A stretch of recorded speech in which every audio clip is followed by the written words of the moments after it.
na zaidi ni kukumbushana wajibu waandishi wa habari hasa katika kipindi hichi cha uchaguzi. Sisi tumetambua umuhimu wa waandishi wa habari kama ni watu muhimu sana katika mchakato mzima wa uchaguzi. Waandishi wa habari ni kiungo kati ya wananchi na mamlaka mbalimbali. Na kwa hiyo tumeona kwamba ni vyema kuwa na semina pamoja ili kukumbushana wajibu wetu kama waandishi wa habari. Waandishi wa habari licha kwamba ni muhimu, lakini vile vile kazi zao zinaweza kuleta athari pale isipotumika vizuri.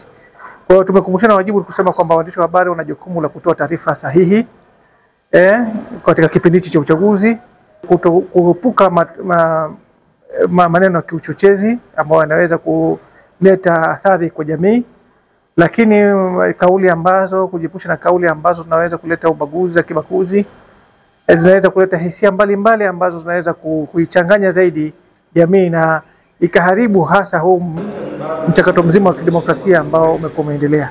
Kwa hiyo hasa lengo letu ni kuja kukumbushana wajibu na waandishi wa habari, na tumekuwa na mjadala mzuri sana na waandishi wa habari. Waandishi wa habari wametoa mambo mengi ambayo ni very constructive, yanajenga zaidi katika tasnia yao ya habari, lakini katika masuala ya haki za binadamu na utawala bora. Mafunzo haya ni muhimu sana ikizingatiwa kwamba sasa hivi tuko kwenye mchakato wa uchaguzi mkuu, na sisi kama waandishi wa habari ni kundi muhimu sana kwa sababu tunazalisha maudhui ambayo yanaenda kwenye jamii.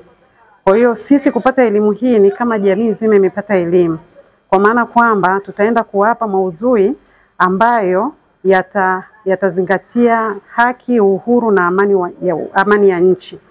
Na kama tulivyoambiwa, ni kweli kwamba sisi waandishi wa habari tukitaka kuandika habari ambazo zitaleta amani tunaweza.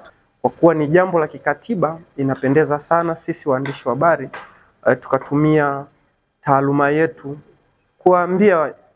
kuhamasisha jamii iende ikashiriki katika swala la kupiga kura, kwa kuwa ni jambo muhimu, kwa sababu viongozi watakaowachagua ndio sehemu ya wao kwenda kuwaletea maendeleo, au ni sehemu ambayo wale viongozi watakwenda kuisemea jamii.